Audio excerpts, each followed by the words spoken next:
Tu veux créer des affiches qui attirent les regards sur les réseaux sociaux? Tu pourras apprendre dans cette vidéo comment réaliser une affiche rapidement pour Instagram avec Photoshop. Même si tu n'as pas l'habitude d'utiliser le logiciel Photoshop, tu vas voir que c'est assez simple. Il te suffit juste de suivre jusqu'à la fin.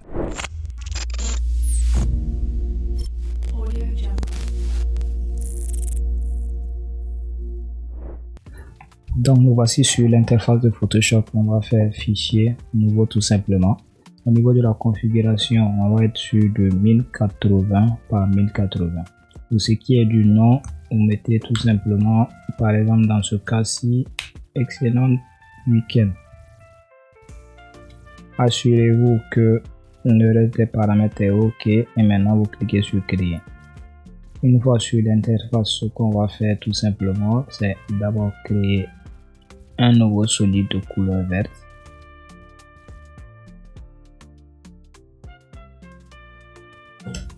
Ensuite, on va chercher l'outil rectangle. On fera un tracé tout simplement sur notre plan de travail du début jusqu'à ce que ça déborde un peu.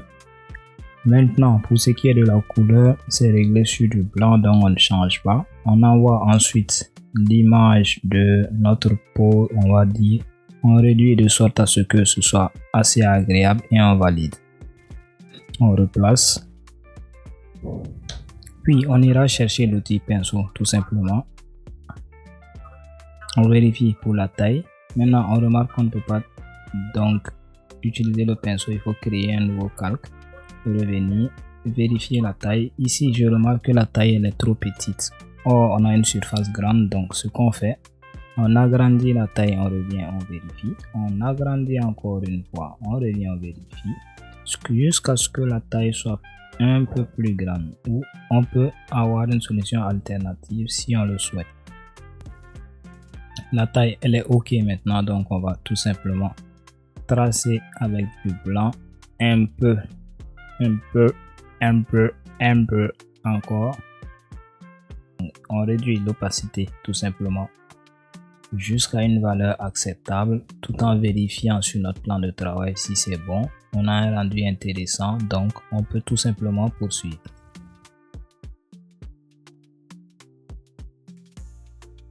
Ici je remarque qu'il y a un petit élément qui a suivi le fichier PNG qu'on a importé, donc il faut tout simplement le pixeliser. Donc clic droit, resize layers, et en anglais qui veut dire pixeliser tout simplement en français. On clique. Et maintenant, on prend l'outil rectangle pour venir sélectionner la partie qu'on ne veut pas et on fait tout simplement supprimer avec delete et c'est parti. On revient sur l'outil de déplacement. Je pense que là, on est bon. On va écrire tout simplement le texte principal. Ici, la taille elle est trop grande, mais pour l'instant, on va écrire mangeons sain. Ensuite, on pourra gérer simplement la taille grâce à l'outil texte et à ses différents paramètres. Donc on fait CTRL A pour tout sélectionner. Ici au niveau des options de l'outil, on réduit la taille à 14, on valide et on va tout simplement le déplacer avec l'outil de déplacement un peu vers le centre mais un peu plus haut. Donc simplement pour poursuivre, on va dupliquer ce que je viens de créer tout de suite pour pouvoir écrire le second texte. Donc pour le dupliquer, on va tout simplement le mettre d'abord en majuscule en utilisant le panneau des caractères. Ça c'est OK. Donc la suite consiste tout simplement à le dupliquer. CTRL T pour avoir une perspective, on fait bouger un des poignets et on déplace. Donc on l'a incliné avec une méthode assez simple. Il y a plusieurs méthodes pour le faire, mais cette méthode elle est plus simple et plus rapide, surtout pour les débutants. Donc on reprend l'outil texte. Encore une fois, on rédige le deuxième et on va changer la police pour avoir un certain contraste, pour ne pas que les deux se ressemblent obligatoirement. Cela est très important côté professionnalisme pour vos différents visuels. N'utilisez jamais plus de 3 police sur un visuel parce que le lecteur il risque d'être perdu. Donc on a pris du Nexa pour ce cas là. Donc je sélectionne le Nexa Bold on va réduire la taille. Donc la taille, on est sur du 14, on réduit. On est à 12, on valide. Déplacement. Voilà. On ne va pas oublier de mettre la même perspective lui aussi à ce niveau, bien sûr. Donc si on valide, on va tout simplement faire un CTRL T. Ensuite, CTRL, on appuie, on maintient et tout simplement on clique et on glisse, on valide. Donc on a une perspective également pour le deuxième texte. On crée ensuite une ellipse qui va nous servir tout simplement pour pouvoir mettre le logo. Donc l'ellipse, je vais le mettre tout juste à côté du plat de fruits. On peut le déplacer et si la taille ne convient pas, on peut tout simplement changer la taille en faisant CTRL T et on maintient un des poignets et on valide.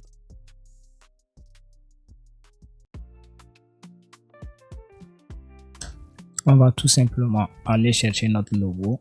On va importer grâce à la méthode de cliquer et glisser. Donc vous avez plusieurs choix et plusieurs options pour pouvoir envoyer une image sur Photoshop.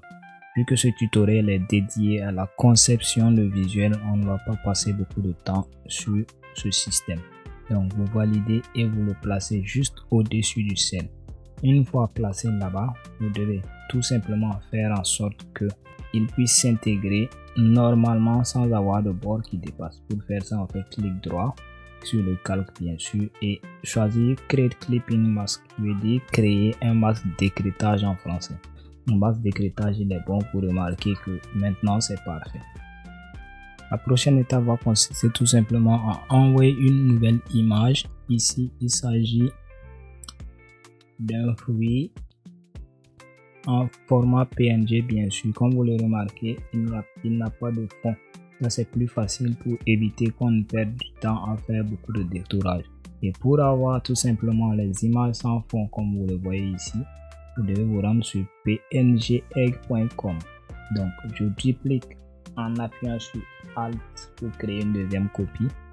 Ensuite, ce que je vais tout simplement faire, c'est gérer les différentes tailles et maintenant lui appliquer un flou de mouvement pour donner un effet que peut-être vous voyez souvent sur les affiches de plusieurs concepteurs. Donc pour ce faire, on va se rendre sur filtre tout simplement. Ensuite, on a ici, c'est en anglais bien sûr, blur qui veut dire flou. Maintenant, on a le choix entre Gaussian Blur et Motion Blur. Le Motion Blur est le plus intéressant pour faire des flous de mouvement. Donc dans notre cas précis, on veut faire un flou de mouvement, donc on prend tout simplement Motion Blur. Au niveau de l'angle, on peut le gérer comme on le souhaite. L'angle définit tout simplement comment est-ce que le flou de mouvement va se comporter et prendre quelle direction. Donc ici, pour la distance, c'est lui qui gère la densité du flou tout simplement. Maintenant, pour le deuxième, on va appliquer en fait un truc assez similaire, filtre, motion blur. Ensuite, l'angle, on peut faire varier l'angle et la distance pour ce dernier si on le souhaite. Plus vous allez travailler dessus, plus il sera facile pour vous de pouvoir reconnaître ce qui est bon ou mauvais. Donc on poursuit, on va maintenant mettre un rectangle qu'on va bien sûr arrondir. Cela va nous permettre de mettre les différents contacts et la localisation. Voilà, c'est une affiche pour un resto. Donc le rectangle, on doit l'arrondir.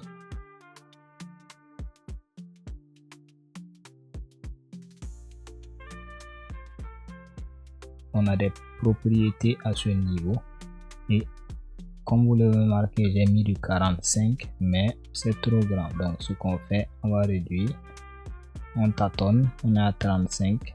La couleur est blanche, donc on ne remarque pas, il a disparu. On pourra changer simplement et rapidement la couleur dans quelques instants. Voilà, le blanc, on peut choisir une couleur qui va dans le sens du design. Ici, on a plusieurs fruits et la tendance est plutôt rouge. Donc, on choisit le rouge. On pipette grâce au signe qui apparaît ici. Voilà, on choisit le rouge qu'on souhaite. Ici, j'essaie de percuter, on fait OK. comme vous le remarquez, le rectangle est devenu un rectangle arrondi de couleur rouge. On pourra par la suite faire d'autres modifications si on le souhaite. Voilà. Donc, ça, je pense que c'est OK également. Il faudra donc choisir les textes qu'il faut écrire là-dessus.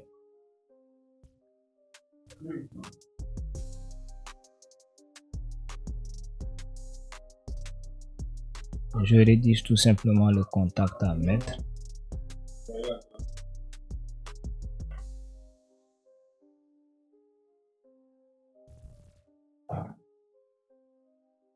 On valide comme c'est du blanc, donc on le déplace et on le met tout simplement sur le rectangle.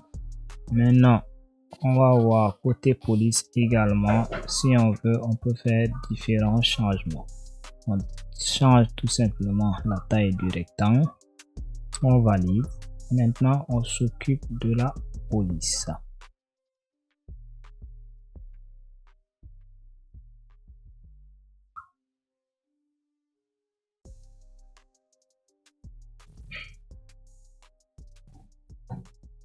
On va utiliser du benzène.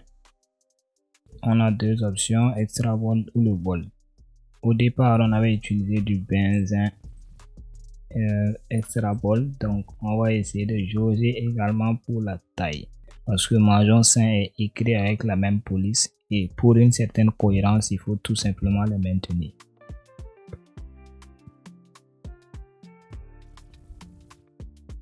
Ensuite, on va dupliquer ce dernier pour avoir un deuxième tout simplement.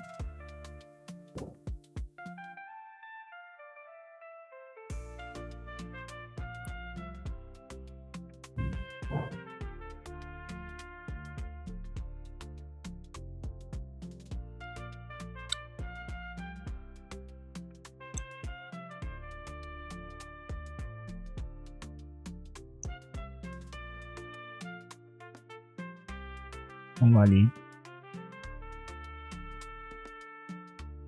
Là, on est bon, on va sélectionner les différents contacts et gérer la taille. Maintenant, on va essayer de voir si c'est parfaitement équilibré, c'est-à-dire au centre du rectangle.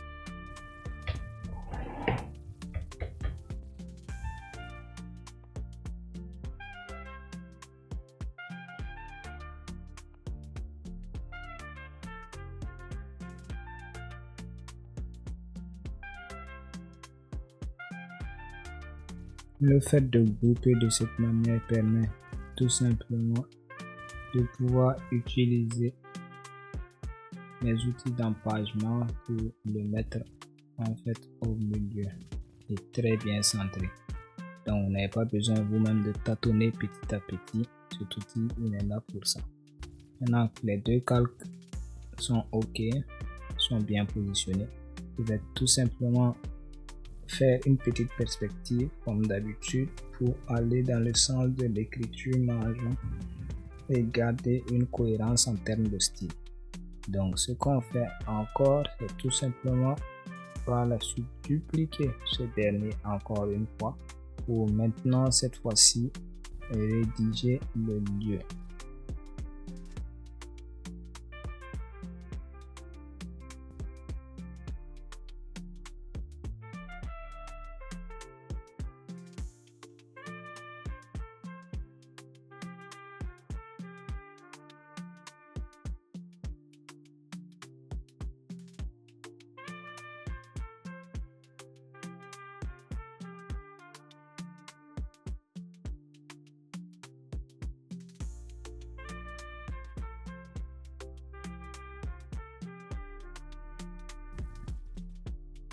Donc on le déplace carrément pour pouvoir le mettre dessus. Ça c'est fait.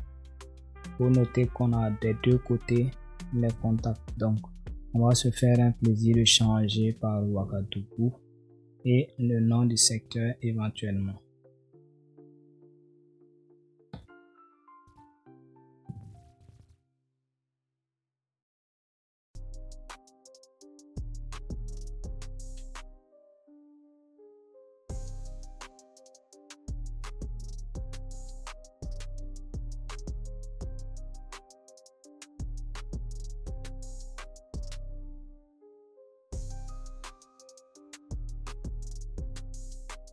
Donc on ajoute tout simplement la localisation et on valide. Pour la localisation, c'est toujours sur PNG Egg. Lui également, on va l'appliquer une perspective. Pour rappel, pour changer la taille, le raccourci c'est CTRL T. T pour transformation ou si on veut simplifier, T pour taille.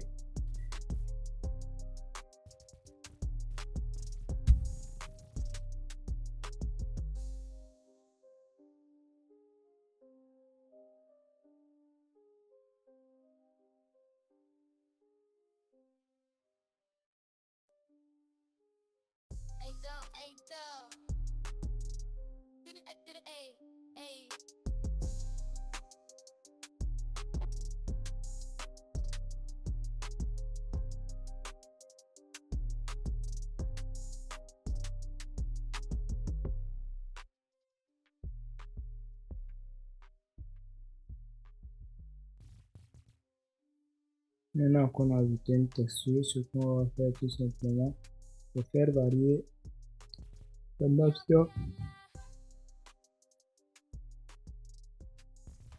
de transformation ou de fusion, comme on aime le dire. On réduit l'opacité en s'assurant qu'on ait mis l'option du calque sur overlay. Et comme ça, vous avez cette petite texture intéressante à regarder.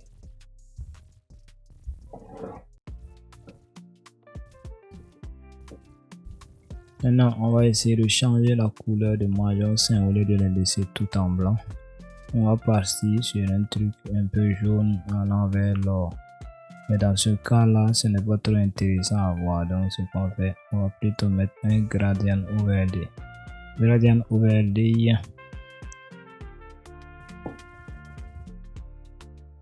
Ça veut dire tout simplement un dégradé. Pour ce qui est des couleurs, lui il marche par système de points. Un point à gauche, un point à droite et les couleurs sont au milieu. Ça veut dire que tu peux mettre les points là où tu veux pour pouvoir faire varier la couleur du dégradé. Chose qu'on va faire assez rapidement et pour le suivre.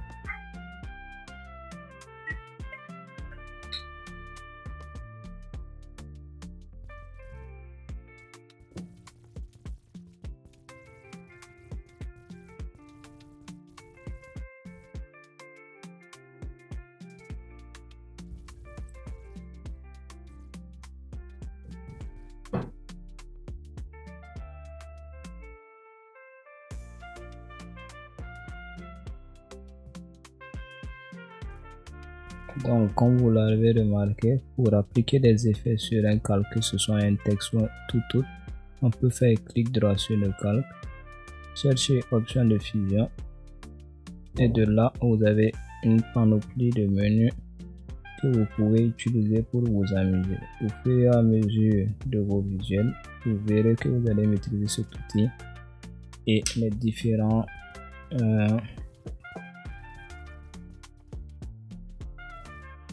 au fur et à mesure, vous allez le maîtriser sans problème.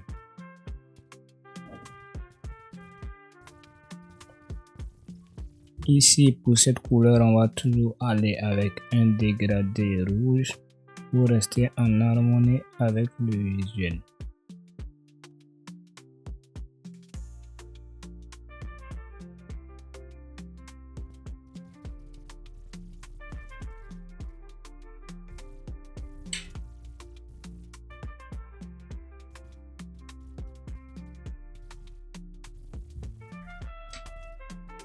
Une fois terminé, on peut copier tout simplement l'effet. Au lieu d'avoir à le reproduire, on fait clic droit, copier et on revient pour choisir tout simplement le calque sur lequel on veut l'appliquer. Clic droit et on fait un paste pour dire coller en français. Ça c'est fait, c'est bon. Je pense que déjà on a un résultat assez intéressant visuellement. Donc pour l'enregistrer, c'est fichier, enregistrer sous. Vous choisissez l'emplacement où vous voulez tout simplement l'enregistrer.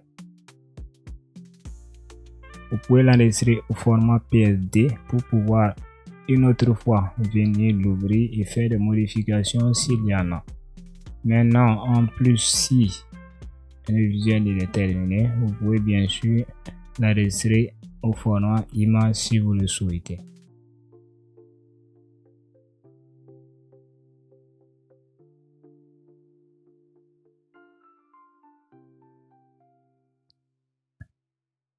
Maintenant, pour l'enregistrer en image, c'est Save pour le web. Et là, vous pourrez garder la qualité lorsque vous allez le publier, tout simplement. Il y aura d'autres vidéos pour pouvoir traiter en détail les différents éléments. Donc, si vous avez aimé la vidéo, surtout abonnez-vous et n'oubliez pas de me laisser vos avis en commentaire. Cela me permettra d'améliorer les vidéos suivantes.